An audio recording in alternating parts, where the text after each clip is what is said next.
গল্প পিয়নের আসরে সবাইকে স্বাগত জানিয়ে শুরু করছি আজকের গল্পের আসর। আজ শোনাবো শ্রী শীর্ষেন্দু মুখোপাধ্যায়ের অদ্ভুতুড়ে সিরিজ থেকে নেওয়া গল্প পটাশগড়ের জঙ্গলে। আজ রইল অন্তিম পর্ব। শুরু করছি আজকের গল্প পটাশগড়ের জঙ্গলে। ভুতুর মরণ দৌড় সফল হতে হতেও হলো না। মাত্র হাত দশেক চোরাবালি পার হতে বাকি ছিল। ভূত গড়াতে গড়াতে যখন পৌঁছে যাওয়ার মুখে, তখন বালির গ্রাস তার কোমর অবধি গিলে ফেলল। কিন্তু শরীরে তার বেজায় ক্ষমতা, তাই ডুবতে ডুবতেও সে শরীরটাকে ওলট পালট খাওয়াতে লাগলো। সেই সাংঘাতিক ছটফটানি ডাঙায় সাঁতার দেওয়ার ব্যর্থ চেষ্টার মতো। কিন্তু ভূতু তাতে আরো দু চার হাত এগিয়ে যেতে পারলো। একটা লতার মতো জিনিস বালিতে মুখ ডুবিয়ে আছে, একটু তফাতে। ভূতু প্রাণপণে নিজেকে সেদিকে ঠেলে দিতে লাগলো। শরীর এবং মন একসঙ্গে একযোগে একরোখা হয়ে উঠলে তাকে ঠেকানো শক্ত। দুর্জয় চেষ্টায় বালিতে ঝড় তুলে ভূতু উপুড় হয়ে হাত বাড়িয়ে কোনো ক্রমে লতাটা ধরে ফেললো। বেশ শক্ত আর মোটা একটা লতানে গাছ। সেটা প্রাণপণে চেপে ধরে নিজেকে বালির ওপর দিয়ে হেঁচড়ে টেনে নিয়ে গিয়ে সে ডাঙায় উঠল। যে জায়গায় ভূতু ডাঙায় উঠল সেটা বন্য গাছপালায় ছাওয়া এবং জমি খুব উঁচু নিচু। এখান থেকে বাড়িটা দেখা যায় না। সামনে একটা টিলার মতো কিছু রয়েছে। ভূতু বসে বসে কিছুক্ষণ হাঁপ ছেড়ে নিল, তারপর উঠে দাঁড়ালো। সে জানে আগেকার দিনে শত্রুর আক্রমণের ভয়ে দুর্গের চারদিকে পরীক্ষা থাকতো। থাকতো ড্রব্রিজ। এখানে পরীক্ষার বদলে আছে চোরাবালি। এবং ড্রব্রিজ বলতে কিছুই নেই, কিন্তু পরিবর্তনশীল একটা পথ আছে। সেই পথ কার ইচ্ছায় চলে তা বোঝবার উপায় নেই। ভূতু এও বুঝতে পারলো এখান থেকে বেরোবার কোনো উপায় নেই। পরিবর্তনশীল পথটি খুঁজে বের করা প্রায় অসম্ভব। ভূতু মাথা ঠান্ডা রেখে চারদিকটা ভালো করে দেখলো।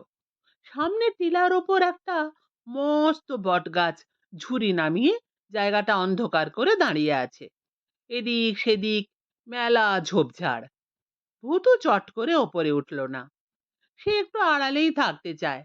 আগে বোঝা দরকার এখানে কারবারটা কি। স্কাউট ছুরিটা বুদ্ধি করে পকেটে রেখেছিল ভূতু।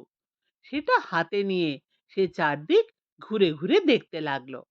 ঝোপঝাড়ের ফাঁকে ফাঁকে মেলা পাথরের চাই পড়ে আছে। এরকম জায়গায় পাথরের চাই থাকতেই পারে, কিন্তু কয়েকটা পাথরের চাই অস্বাভাবিক রকমের উজ্জ্বল, যেন ভেতর থেকে আলো বেরোচ্ছে। সে উজ্জ্বল পাথরগুলোকে স্পর্শ করলো না, বরং একটু দূর থেকে লক্ষ্য করলো। অনেকক্ষণ লক্ষ্য করার পর ভূতুর মনে হলো পাথরগুলো একটা জ্যামিতিক নকশায় সাজানো। যদি সরল রেখা দিয়ে যুক্ত করা যায় তাহলে একটা সরবাহু ক্ষেত্র তৈরি হবে। ভূতু এও লক্ষ্য করলো পাথরগুলোর রং একরকম নয়। লাল, নীল, সবুজ, হলুদ, বেগুনি আর কমলা। কিন্তু রং খুব ফিকে।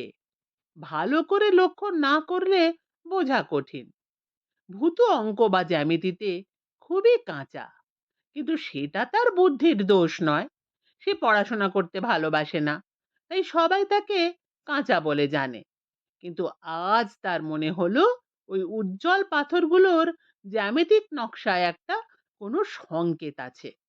প্রত্যেকটা পাথর পরস্পরের চেয়ে সমান দূরত্ব রয়েছে। ভূতুর আন্দাজ এই দূরত্বে 4 ফুটের মতো হবে।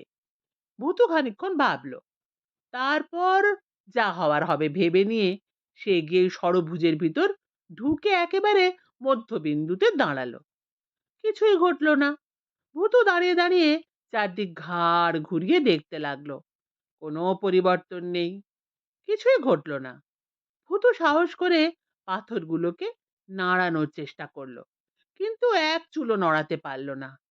সে আবার একটু দূরে গিয়ে ষড়ভুজটাকে ভালো করে লক্ষ্য করলো। ৬টা ৬ রঙের পাথর জ্বলজ্বল করছে। এর মানে কি? কে এদের এভাবে মাটিতে সাজিয়ে রাখলো?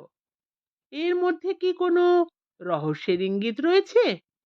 ভূতু হতাশ হলো না, কিন্তু ভাবতে লাগলো, পৃথিবীতে যা কিছু আছে এবং যা কিছু হয় সবই যুক্তিপূর্ণভাবে, কোনো কিছুই অযৌক্তিক নয়।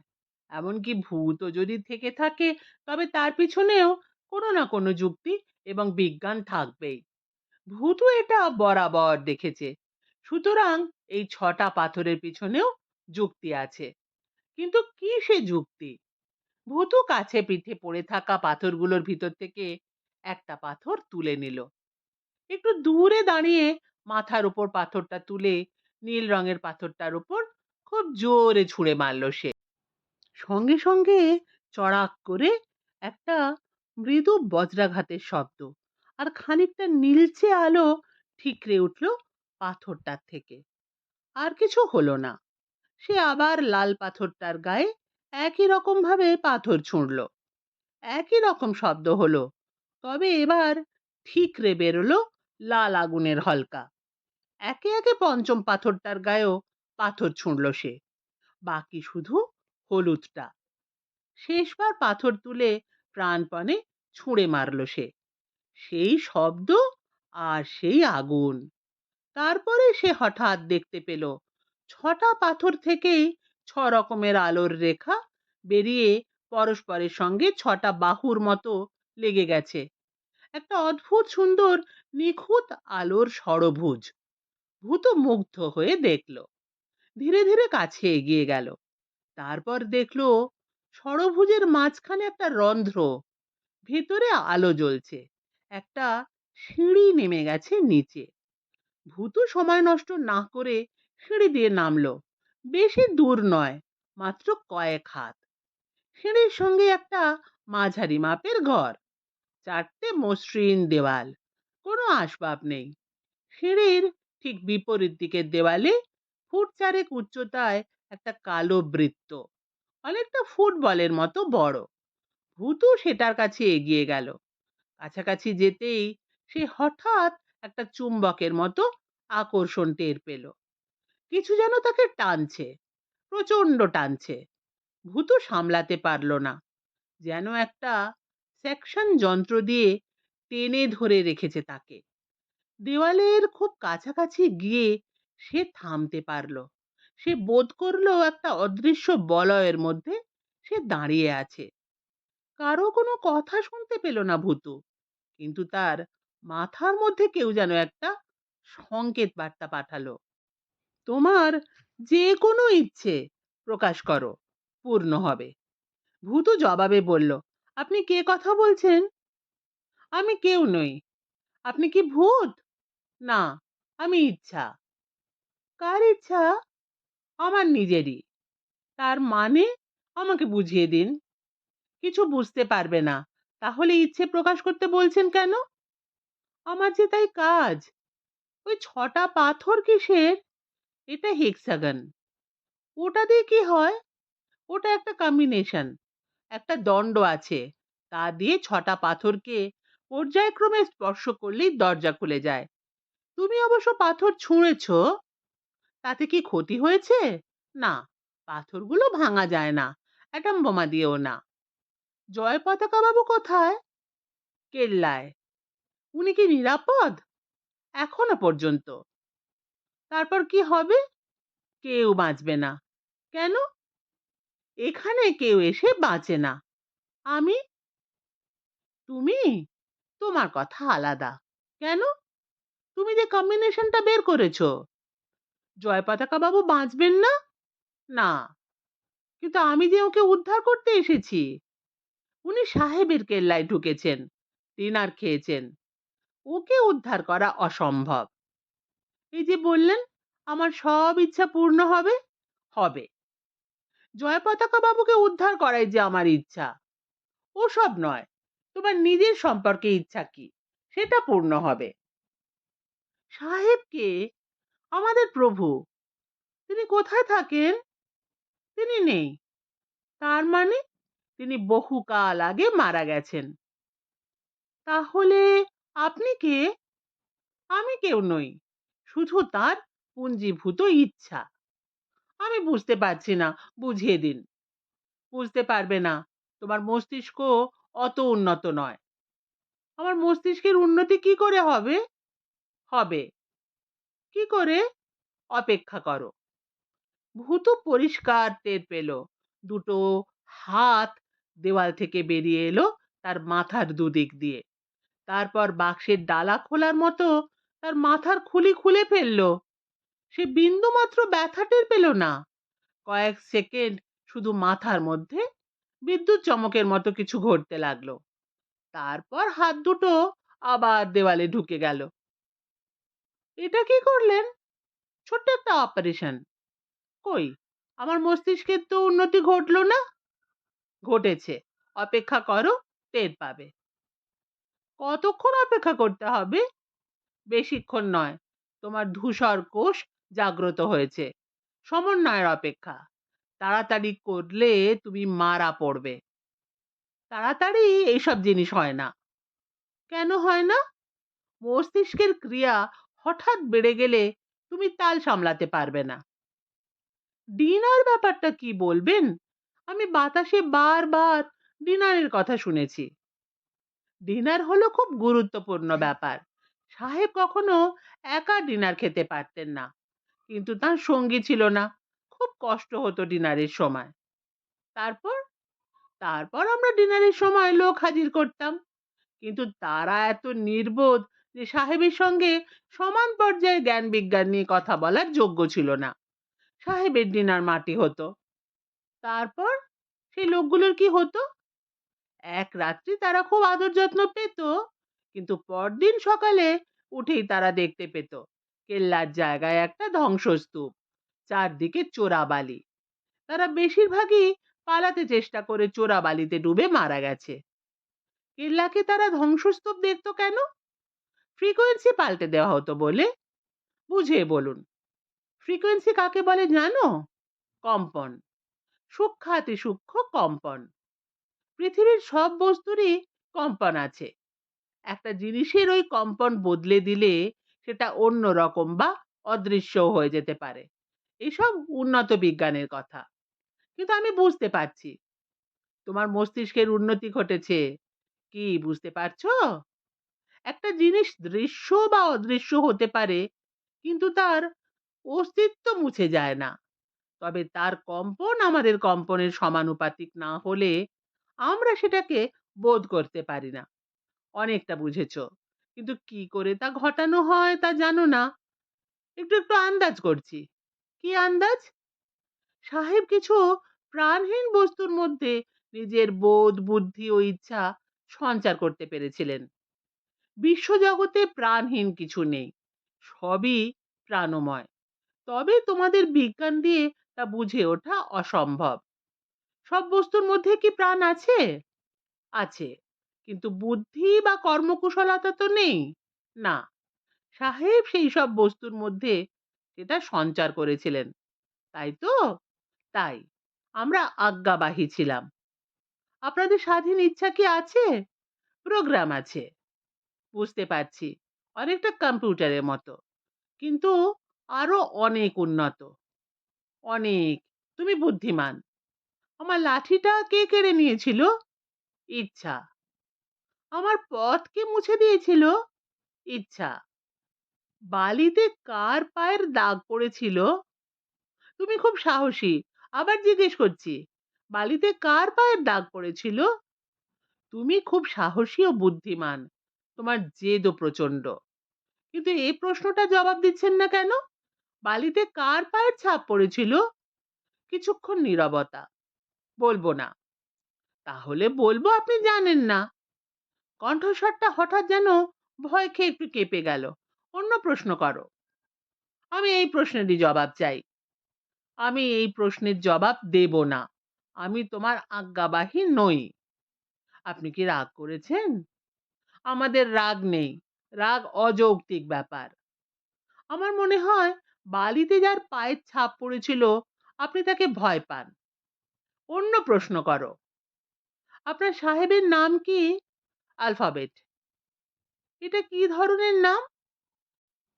সাহেব তোমাদের মতো মানুষ ছিলেন না।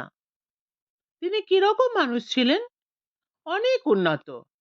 তিনি কি অন্য কোনো গ্রহের মানুষ? তিনি একটা অঘটন। ভূতু বুঝলো এ প্রশ্নেরও জবাব পাওয়া যাবে না, সেটাই অন্য প্রশ্ন করলো। তিনি কতদিন আগে মারা গেছেন? 4 বছর। সাহেবের শরীরটার কি হলো? অন্য প্রশ্ন করো। এই দুর্গটা কত দিনের? 200 বছর। সাহেব কি 200 বছর আগে এখানে এসেছিলেন? না, এটা পটাশগড়ের এক রাজা বানিয়েছিল। দুর্গ কালক্রমে ধ্বংস হয়ে যায়। সাহেব দুর্গটা দখল করেছিলেন। বুঝলাম। দুর্গে কি আমি একবার যেতে পারি? তুমি ইচ্ছা করলে সবই পারো, কিন্তু দুর্গে কাউকেই পাবে না। কেন? জয় পতাকা বাবু কি দুর্গে নেই? আছে, একা নয়, সঙ্গে আরো 3জন লোক আছে, কিন্তু তুমি ওদের দেখতে পাবে না। কেন পাবো না? ওদের ফ্রিকোয়েন্সি আলাদা হয়ে গেছে। তোমার সঙ্গে মুখোমুখি হলেও তুমি ওদের দেখতে পাবে না। তোমরা পরস্পরকে ভেদ করে যাবে, কিন্তু কেউ কারো অস্তিত্ব টের পাবে না। কি সর্বনাশ! এর কোনো উপায় নেই? না, ওরা চিরকাল ওখানেই থেকে যাবে। যদি বেরোতে চায় তাহলে চোরাবালিতে ডুবে মরবে। আর আমি? তোমার কথা আলাদা। তুমি ইচ্ছা করলেই ফিরে যেতে পারো, বিপদ হবে না। জয় পতাকা বাবুর সঙ্গে আর কে কে আছে? জয়ধ্বনি, শ্যামলাহেড়ি আর ব্যোমকেশ। সর্বনাশ! এরা যে সবাই আমার ভীষণ চেনা। দুঃখিত, ওদের জন্য কিছুই করার নেই।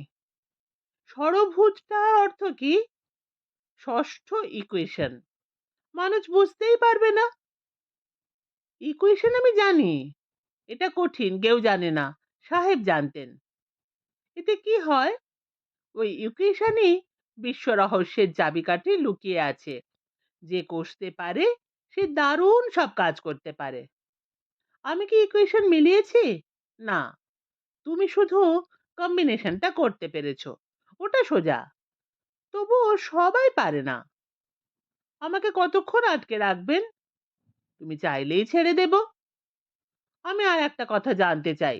পটাশগড়কে সকলে দেখতে পায় না কেন? আমার মাঝে মাঝে পুরো জায়গাটারই স্পন্দন আমরা বদলে দিই। তখন দুর্গ অদৃশ্য হয়ে যায়, চোরাবালিও অদৃশ্য হয়ে যায়। জঙ্গলের মধ্যে একটা ফাঁকা জায়গা আছে, সেখানে জঙ্গলের পশুরা কেউ ঢুকতে পারে না, আমিও না। ওই জায়গাটায় কি ছিল কিছু? টাইম ব্যারিয়ার বললে বুঝবে? না, ওই জায়গাটা তোমার সময় নেই, ভিন্ন সময়ে প্রোগ্রাম করা আছে। তার মানে তুমি যখন জায়গাটা দেখছো তখন ওটা বর্তমান কালে নেই, 5 বছর অতীতে পিছিয়ে রয়েছে। ওর চারদিকে সময়ের বেড়া থাকায় ঢুকতে পারেনি। ঢুকতে পারলে তোমার বয়স এক মুহূর্তে 5 বছর পিছিয়ে যেত। ঢোকা যায় না? না, লক করা আছে, টাইম ব্যারিয়ার আছে। আমি যদি যেতে চাই? কেন চাও? আমি 5 বছর আগে কেমন ছিলাম তা জানতে চাই। সত্যি চাও? হ্যাঁ, তুমি বুদ্ধিমান। দেওয়াল থেকে একটা হাত বেরিয়ে এলো, তাতে একটা ছোট স্ফটিকের দণ্ড। এটা নাও। টাইম ব্যারিয়ারে স্পষ্ট করলেই ঢুকতে পারবে। ভূতু দণ্ডটা নিল, তারপর বলল, এবার কি করব? ইচ্ছা করো, ইচ্ছা করলেই ওই জায়গায় চলে যেতে পারবে। হঠাৎ সেকশনটা বন্ধ হয়ে গেল। ভূতু টের পেল চারদিকের বলয়টা আর নেই। সে স্ফটিকের দণ্ডটা হাতে নিয়ে চোখ বুজে প্রাণপণ ইচ্ছা করলো, আমি ওখানে যাব। না, কোনো ম্যাজিক ঘটলো না। তবে ভূতুর সমস্ত শরীরে যেন একটা বিদ্যুতের বেগ শিহরিত হয়ে বয়ে গেল। সে চলতে লাগলো। সিঁড়ি বেয়ে উঠে সে সোজা চোরাবালিতে নেমে ছুটতে লাগলো। জঙ্গলের ভিতর দিয়ে একে বেঁকে তীর গতিতে সে হাজির হয়ে গেল সেই ফাঁকা ভূমিখণ্ডের সামনে। স্ফটিকের দণ্ডটা সামনে বাড়াতেই একটা দীর্ঘশ্বাসের মতো শব্দ হলো। কিছু সরে গেল সামনে থেকে। ঢুকবার আগে ভুতু ক্ষণেক দ্বিধা করলো। তার বয়স 5 বছর কমে যাবে, কি করে হবে সেটা? কেমন লাগবে? খুব সাবধানে পা বাড়ালো ভুতু। খুব ধীর পদক্ষেপে পা রাখলো মাটিতে। তারপরে চমকে গেল। শরীরের ওপর থেকে কিছু খসে পড়ে গেল যে, যেন একটা খোলস। মাথাটা সামান্য ধাঁধিয়ে গেল। সামলে উঠে ভূতু দেখলো তার শরীরের দৈর্ঘ্য অনেক কমে গেছে, একটু রোগা হয়ে গেছে সে। 5 বছর আগে সে কি এরকম ছিল? ভূতু দাঁড়িয়ে চারদিকটা দেখতে লাগলো। কিচ্ছু নেই, কিন্তু সে জানে 5 বছর আগে আলফাবেট সাহেব বেঁচে ছিল। আর এই জায়গাটা নিশ্চয়ই কোনো কারণে সময়ের বাঁধ দিয়ে বেঁধে রাখা হয়েছে। খুব সম্ভবত আলফাবেট সাহেবের দেখা এখানেই পাওয়া যাবে। ভূতু চুপ করে একটা ঝোপে ধারে বসে রইল। লুকিয়ে থাকাই ভালো। খুব বেশিক্ষণ বসতে হলো না ভূতুকে। আচমকা একটা নীল আলো ঝলসে উঠল আকাশে। একটা তীব্র শিশির শব্দ তার কানের পর্দা প্রায় ফাটিয়ে দিতে লাগলো। চারদিকে মাটি গুড়গুড় করে কাঁপছে। ভূতু বাতাসে একটা তীব্র কম্পন টের পাচ্ছিল। সে সহ্য করতে পারল না। চোখ বুজে দাঁতে দাঁত চেপে হাত মুঠো করে মূর্ছিতের মতো ঢলে পড়ে গেল মাটিতে। যখন চোখ মেলল, তখন সামনে একজন বিশাল চেহারার মানুষ দাঁড়িয়ে। প্রায় 8 ফুট লম্বা, বিশাল দৈত্যের মতো আকৃতি। মানুষটা তাকে দেখছে। ভূতু ভয়ে সিঁটিয়ে গেল। লোকটা কথা বলল না, কিন্তু আশ্চর্যের বিষয়, একটা বায়ু তরঙ্গে লোকটা তার মগজে একটা প্রশ্ন পাঠিয়ে দিল। কি চাও? ভূতু সভায় উঠে দাঁড়িয়ে বলল, আমার এক মাস্টারমশাই। আবার বায়ু তরঙ্গ এলো। লোকটা যেন বলে পাঠালো, তোমাকে কিছুই বলতে হবে না, তোমার মগজের সব কথা এবং চিন্তাই আমি ধরতে পাচ্ছি। আমি এখন কি করব? বায়ু তরঙ্গ তার মগজে একটা ওলট পালট ঘটিয়ে বলল, সমাধান তোমার হাতেই আছে, বুদ্ধি খাটালেই পারবে। তোমার মগজ অনেক বেশি ক্রিয়াশীল। তুমি ষড়ভুজের কম্বিনেশন বের করেছো, পারবে, চেষ্টা করো। ওদের বাঁচানো যাবে? চেষ্টা করো, হয়তো পারবে। আপনি কি কৌশলে কথা বলছেন? এটা কি টেলিপ্যাথি? হ্যাঁ, তবে অনেক উন্নত ধরনের। আপনি কোন গ্রহের মানুষ? অনেক দূরের। বালিতে কার পায়ের দাগ পড়েছিল? নিউমোরেলসের। সে কে? সে একটা অঙ্ক। অঙ্ক? অঙ্ক কি কখনো হাঁটে? তা জুতো পায়ে দিয়ে? না, তবে অঙ্ককে শরীরী রূপ দিলে হয়। তাকে কোথায় পাবো? কোথাও আছে, অঙ্কটা কষলেই পাবে। যেখান থেকে এসেছো সেখানে ফিরে যাও, অঙ্ক প্রস্তুত আছে। আবার নীল আলোর ঝলকানি আর তীব্র শীষের শব্দ। ভূতু ফের চোখ বুজে ফেলল।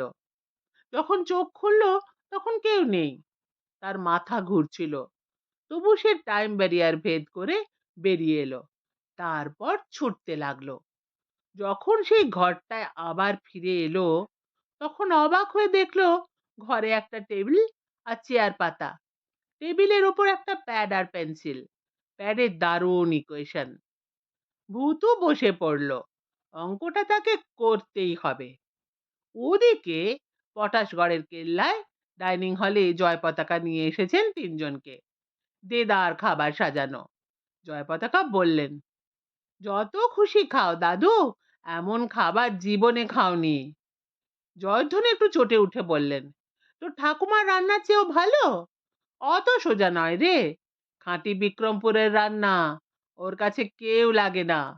কচু শাক বলো কচু শাক, মুড়ি ঘন্ট বলো মুড়ি ঘন্ট, চাপড় ঘন্ট বলো চাপড় ঘন্ট, পিঠে পায়েস, ওসব স্বর্গীয় জিনিস। খেয়েই দেখো না। সকলেরই খিদে পেয়েছে, রাত তো কম হয়নি। খেতে বসেই প্রথম পদটা মুখে দিয়েই জয়ধ্বনি বলে উঠলেন, এ হচ্ছে মাংসের শুরুয়া, বেশ রেঁধেছে। পরের পদটা খেতে গিয়ে ব্যোমকেশ বললেন, এ কুমড়োর ছক্কা না হয়ে যায় না, তবে খাসা হয়েছে। শ্যামলাহের এই শুধু বিনা মন্তব্যে খেতে লাগলেন। মাঝপথে একটা পদ আমিষ না নিরামিষ তাই নিয়ে ব্যোমকেশ আর জয়ধ্বনিতে একটু তর্ক বেঁধে উঠল। জয়ধ্বনি একটা কাঁটা চামচ বিপজ্জনক ভাবে উদ্যত করে ধরায় ব্যোমকেশ মিইয়ে গেলেন। খেয়ে দিয়ে উঠে ব্যোমকেশ বললেন, আর দেরি নয়, এবার ফেরা যাক। ওদিকে দুটো মিটিং এর মেলা কাজ বাকি, আমার এখনো বক্তৃতা মুখস্থ হয়নি। সকলেই সায় দিলেন, শুধু শ্যাম লাহিড়ী বললেন, ফেরা খুব সহজ হবে না। জয় পতাকা বললেন, শক্তও কিছু নয়, আমি তো দিব্যি একটা শেয়ালের পিছু পিছু চলে এলাম।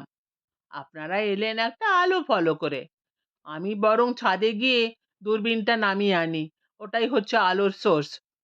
তাছাড়া আমার চটি জোড়াও হেল্প করবে।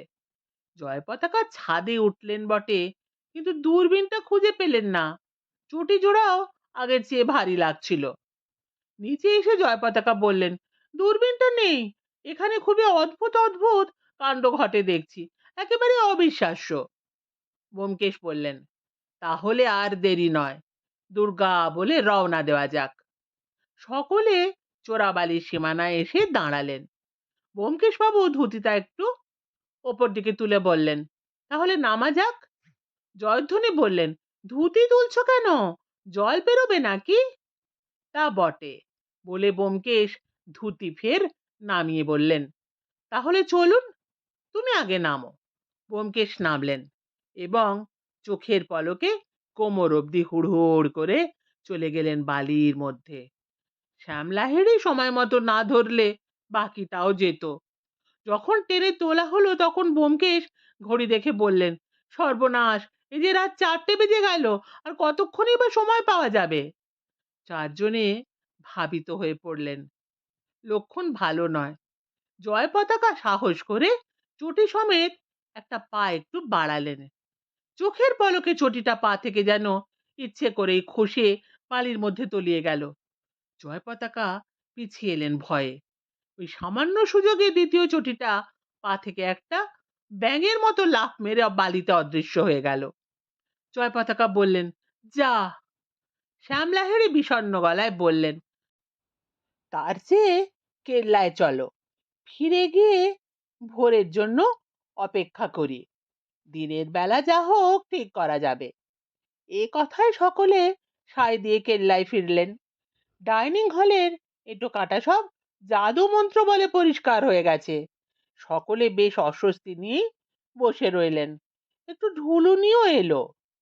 হঠাৎ জয় পতাকা চেঁচিয়ে উঠলেন, এ কি? সবাই চমক চেয়ে দেখলো, কোথায় কেল্লা আর কোথায় তার সাজানো ডাইনিং হল? সব ফক্কা, তারা একটা ধ্বংসস্তূপের উপর বসে আছেন।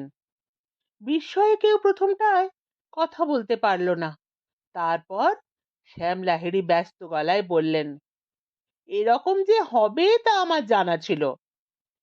এখান থেকে আজ অব্দি কেউ ফিরে যায়নি, কিন্তু বসে থাকলে তো চলবে না, চলো উপায় একটা বের করতে হবে।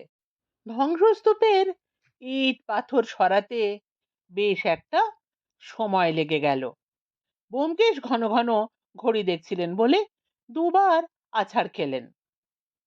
ধ্বংসস্তূপের এক জায়গায় চারজনই থমকে দাঁড়ালেন। সেখানে উপর হয়ে একটা নরকঙ্কাল পড়ে আছে, হাত দশেক দূরে আর একটা। জয়ধ্বনি শ্যাম লাহিড়ীকে বললেন, ব্যাপারটা সুবিধের বুঝছি না, সবটাই দুঃস্বপ্ন বলে মনে হচ্ছে। দুঃস্বপ্নই, তবে জ্যান্ত দুঃস্বপ্ন। চারদিকে ভোরের সুন্দর আলো ছড়িয়ে পড়েছে। একটু দূরে দেখা যাচ্ছে সবুজ বনভূমি, কিন্তু তারা একটা চওড়া চোরাবালির মধ্যে কুৎসিত একটা ধ্বংসস্তূপে বন্দী। শ্যাম লাহিড়ী হঠাৎ বললেন, লক্ষ্য করেছো পটাশগড়ে কোনো পাখিও আসে না? জয়ধ্বনি বললেন, হ্যাঁ, জায়গাটা অস্বাভাবিক নিস্তব্ধ। শ্যাম লাহিড়ী কেল্লার চারদিকটার ঝোপ জঙ্গল গাছপালা লক্ষ্য করলেন ঘুরে ঘুরে। চেনা গাছ খুবই কম, জলের ব্যবস্থা নেই বললেই হয়। একটা পুরনো ইদারায় অনেক নিচে জল, তাও ওপরে ঠিক ঠিক করে ময়লা ভাসছে। ব্যোমকেশ হঠাৎ বললেন, একটা নৌকো পেলে হতো। জয়ধ্বনি অবাক হয়ে বললেন, নৌকো? নৌকো কেন? নৌকো যখন জলে ভাসতে পারে তখন বালিতে ভাসবে, এর বেশি কথা কি? তা নৌকো পাবে কোথায়? সেটাই ভাবছি। ভাবো, কোষে ভেবে ফেলো। মিটিংয়ের এখনো ঢের দেরি। আচ্ছা, গাছপালা দিয়ে একটা ভেলা বানিয়ে নিলে মন্দ হয় না? খুব হয়, চেষ্টা করে দেখো। ব্যোমকেশ উদ্যোগী পুরুষ, সঙ্গে সঙ্গে কাজে লেগে গেলেন। জয় পতাকা বিশুষ্ক মুখে তাকে সাহায্য করতে লাগলেন। যদিও তার সন্দেহ হলো নৌকো বা ভেলা চোরাবালিতে ভাসবার সম্ভাবনা খুবই ক্ষীণ, কিন্তু আশা জিনিসটা ওই রকমই। যা অসম্ভব তা মানুষ আশা করে। শ্যাম লাহিড়ী আর জয়ধ্বনি একটু তফাতে দাঁড়িয়ে নিজেদের মধ্যে কথা বলছিলেন। জয়ধ্বনি বললেন, দেখো লাহিড়ী, বুড়ো হয়েছি, আমাদের দিন শেষ হয়ে এলো, কিন্তু নাতিটা এমন বেঘরে মরবে এটা যে সহ্য করতে পারছি না। আমার প্রাণ দিয়েও যদি ওকে বাঁচানো যায়। প্রাণ তো এমনিতেও দিতে হবে, অমনিতেও দিতে হবে, কিন্তু প্রাণটা দিলেই তো আর বাঁচানো যাবে না। এখানকার গাছপালায় কোনো ফল টল দেখছি না, জল নেই। এভাবে দুদিন বাঁচা যাবে হয়তো, তারপর ধুঁকতে ধুঁকতে মরতে হবে।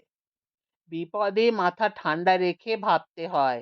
এটা পুরনো কেল্লা, কোথাও সুড়ঙ্গ টুড়ঙ্গও তো থাকতে পারে।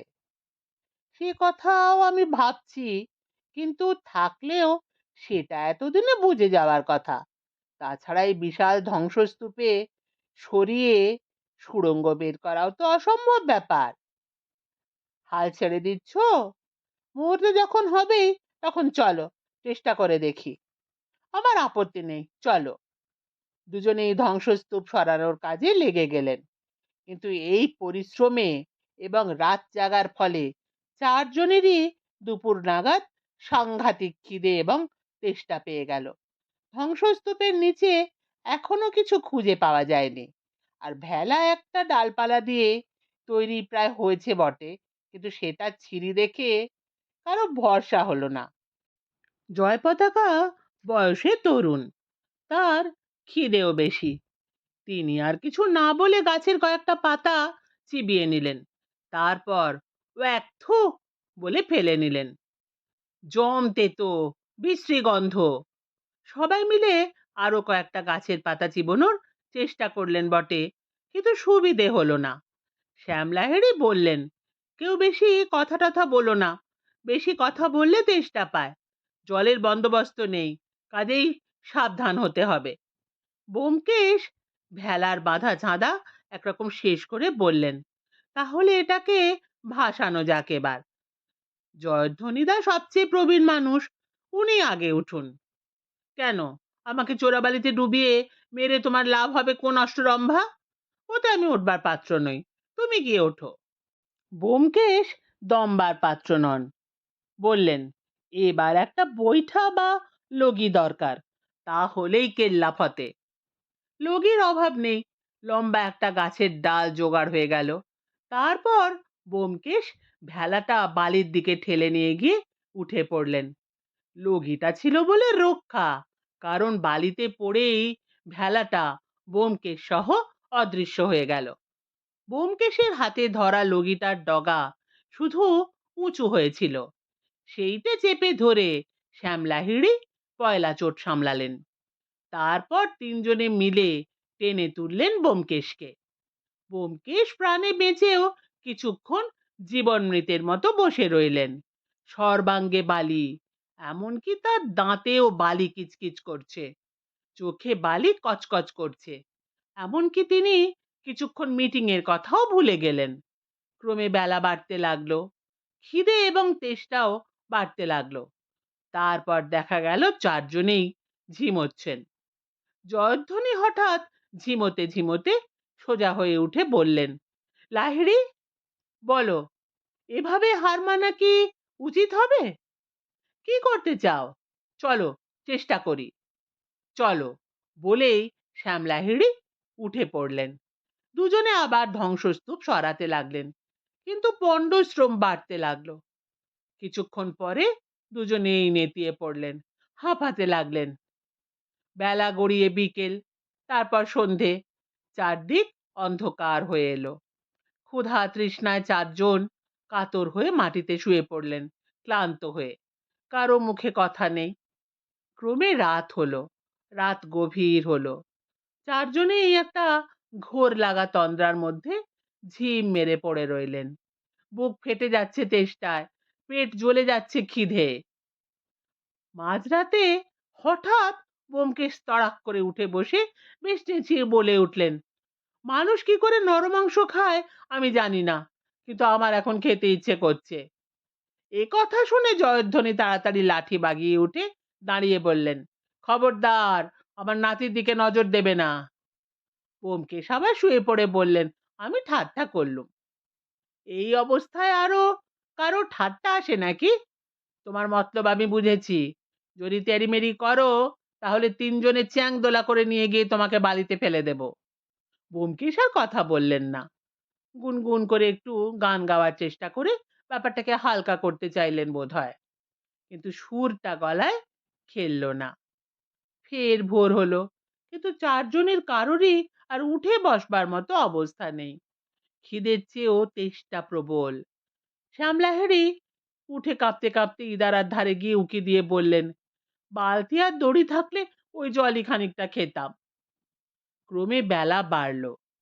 চারজন আজ আর উঠলেন না, পড়ে রইলেন মাটিতে। শ্বাসের কষ্ট হচ্ছে, শরীরে আর এক রত্তি জোর নেই।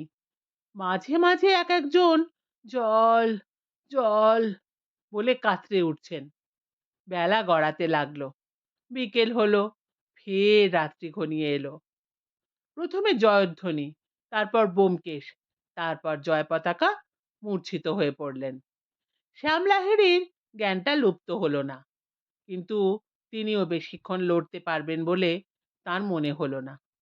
রাত্রি গভীর হলো। ইকুয়েশনটা করে যাচ্ছে তো করেই যাচ্ছে ভূতু, শেষ আর হয় না। পাতার পর পাতা সে একটা অঙ্ক করেই চলেছে। প্রতি পদক্ষেপেই নতুন নতুন মোড় ফিরছে অঙ্কটা। এসে যাচ্ছে নানা নতুন সংখ্যা, নতুন সংকেত, কিন্তু ক্রমে ক্রমে বীজাকার ইকুয়েশন পরিণত হচ্ছে মহীরূপে। মস্ত মোটা প্যাডের পাতা ক্রমে ক্রমে ফুরিয়ে যাচ্ছে, কিন্তু অঙ্কটা বেড়ে যাচ্ছে তো বেড়েই যাচ্ছে। ভূতুর কোনো দিকে খেয়াল নেই, তার মাথা চমৎকার খেলছে। অঙ্কের মধ্যে ডুবে গেছে সে। এক সময় অঙ্কটাকে সে যেন অনুভব করতে পারলো। অর্থাৎ তার মনে হলো এটা শুধু অঙ্কই নয়, অঙ্ক যেন এক ব্যক্তি, তার আলাদা সত্তা আছে, শরীর আছে। কোথা দিয়ে রাত গেল, কোথা দিয়ে দিন, তা বুঝতে পারল না ভূতু। চেষ্টা পেলেই সে শুধু বলে জল, অমনি কোথা থেকে জল এসে যায়। খিদে পেলেই সে বলে খাবার, অমনি খাবার এসে যায়। ভূতু কোনো দিকে তাকায় না, এক মনে অঙ্ক কষতে থাকে। কষতে কষতে প্যাডের পাতা শেষ হয়ে এলো। একদম শেষ পাতায় চলে এলো ভূতু। কিন্তু অঙ্কটা কি শেষ হবে? ভূতুর মনে হচ্ছে আরো বহু দূর গড়াবে অঙ্কটা। কিন্তু প্যাডের শেষ পাতাটা যেই শেষ হলো, অমনি সে বুঝতে পারলো তার চারদিকে সেই ঘেরাটোপ নেমে এসেছে। তার মাথার ভিতরে কেউ বার্তা পাঠাচ্ছে। ভূতু কলম থামিয়ে উৎকর্ণ হলো। আমি সংখ্যা, কি চাও? অঙ্কটা কি হয়েছে? অঙ্কটার কোনো শেষ নেই, যত কষবে তত বড় হতে থাকবে। তাহলে কি হবে? প্যাডের পাতা যে শেষ হয়ে গেল, তাতে কি? অঙ্কটা প্রাণ পেয়েছে, বাকিটা সে নিজেই করবে, করে যাবে। কোথায় শেষ হবে? শেষ বলে কিছু নেই, হয়ে চলবে, হতে থাকবে, ঠিক এই বিশ্ব ব্রহ্মাণ্ডের মতো, অসীমের মতো। কিন্তু অ্যালফাবেট সাহেব বলেছিলেন, জানি, সাহেব বলেছিলেন অঙ্কটা কষতে পারলে তুমি নিউমরালসের নাগাল পাবে। হ্যাঁ তাই, আমি এসেছি, আমি এই কেল্লার রহস্য ভাঙতে চাই। পারবে না। বালিতে কার পায়ের ছাপ পড়েছিল? অবান্তর প্রশ্ন। এখানে যা কিছু ঘটে তার লৌকিক ব্যাখ্যা নেই, বৈজ্ঞানিক ব্যাখ্যা আছে, সে তুমি বুঝবে না। জয় পতাকা বাবুর কি হবে? তিনি মৃত্যুর কাছাকাছি, আমি তাদের ফিরিয়ে নিতে চাই। তারা অন্য তরঙ্গে রয়েছেন, দেখা হবে না, আমি তাদের তরঙ্গে ঢুকতে চাই। তাহলে তোমারও ওই দশা হবে, তরঙ্গ বদলালে আর আমাদের সাহায্য পাবে না। চোরাবালির মধ্যে পথ আছে, আমি জানি। আছে সরু পথ। সে পথ ঘড়ির কাঁটার মতো ঘুরে যায়। ঠিক ঘড়ির কাঁটার মতো? নিউমারেস প্রথমে জবাব দিল না, তারপর বলল, হ্যাঁ, মিনিটের কাঁটা। এখন কটা বাজে? রাত 12টা বাজতে 2 মিনিট বাকি। এখন পথটা কোথায় আছে? উত্তর তীর চিহ্নের বরাবর। প্রতি 10 মিনিটে ওখানে ঘুরে আসছে। আমি একটা ঘড়ি চাই। তুমি বুদ্ধিমান। ঘড়িটা দিন। ঘড়িটা তোমার কবজিতে বাঁধা হয়ে গেছে, দেখো। ভূতু অবাক হয়ে দেখলো বাস্তবে কি তার বাঁ হাতের কবজিতে একটা ঘড়ি। 12টা বাজতে 1.5 মিনিট বাকি। আমার ফ্রিকোয়েন্সি পাল্টে দিন। দিচ্ছি। তার আগে একটা কথা। কি কথা? যদি তরঙ্গ না বদলাও, তবে তুমি এখানে রাজার মতো থাকতে পারো। তোমার ইচ্ছা সব সময় পূর্ণ হবে। এত সুখ ছেড়ে যেতে চাইছো কেন? আমি একটা অন্যায় করেছিলাম, তার প্রায়শ্চিত্ত করতেই হবে। জানি। ঠিক আছে, তোমার তরঙ্গ পাল্টে দিচ্ছি। ঘরের আলোটা হঠাৎ নিভে গেল। চারদিকে একটা ঝিঝির মতো শব্দ। তারপরেই ভুতু পড়ে গেল মাটিতে। টেবিল চেয়ার উধাও হয়েছে। ভূতু টের পেল সে একটা ভাঙাচোরা গহ্বরের মধ্যে পড়ে আছে। হামাগুড়ি দিয়ে সে বেরিয়ে এলো। তারপর ধীর পায়ে ঢালু বেয়ে উঠল। সামনে অন্ধকার কেল্লার ধ্বংসস্তূপ। ভূতু কিছুক্ষণ বিষণ্ণ চোখে চেয়ে রইল। বেশি খুঁজতে হলো না। ঝোপ জঙ্গলের মধ্যে 4 জন শুয়ে আছে। জ্ঞান নেই, শক্তি নেই। শ্যামদাদু, শ্যামদাদু! ভূতু জানে একমাত্র শ্যামদাদুই শক্ত লোক। শ্যাম লাহিড়ী চোখ মেলে বললেন, কে?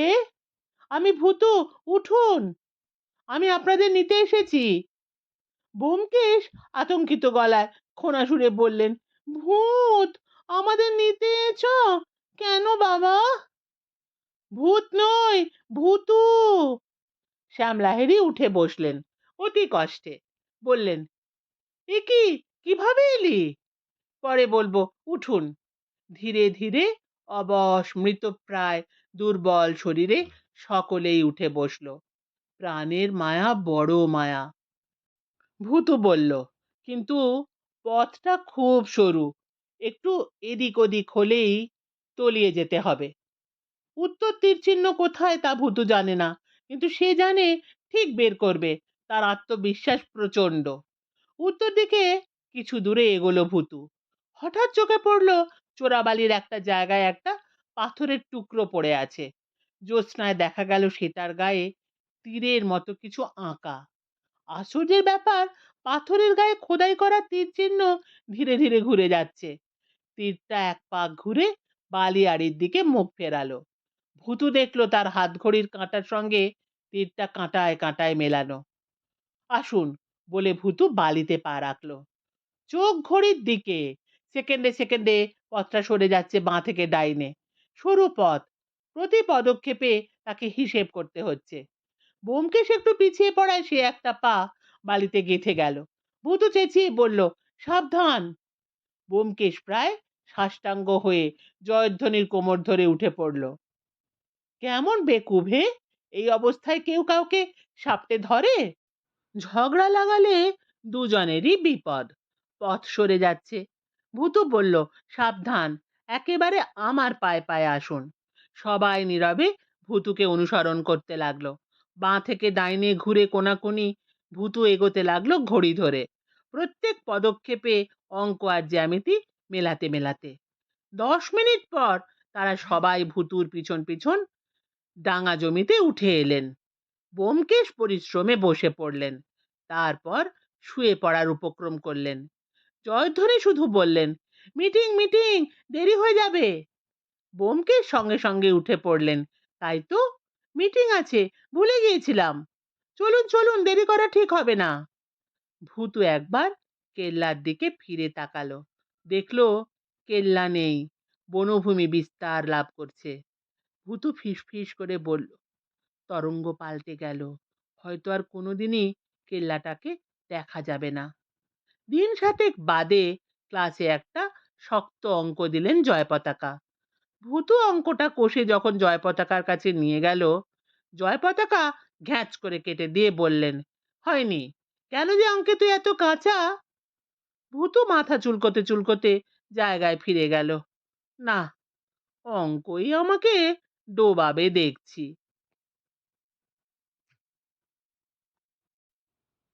শুনছিলেন শ্রী শীর্ষেন্দু মুখোপাধ্যায়ের লেখা অদ্ভুতুড়ে সিরিজ থেকে নেওয়া গল্প পটাশগড়ের জঙ্গলে। আজ ছিল অন্তিম পর্ব।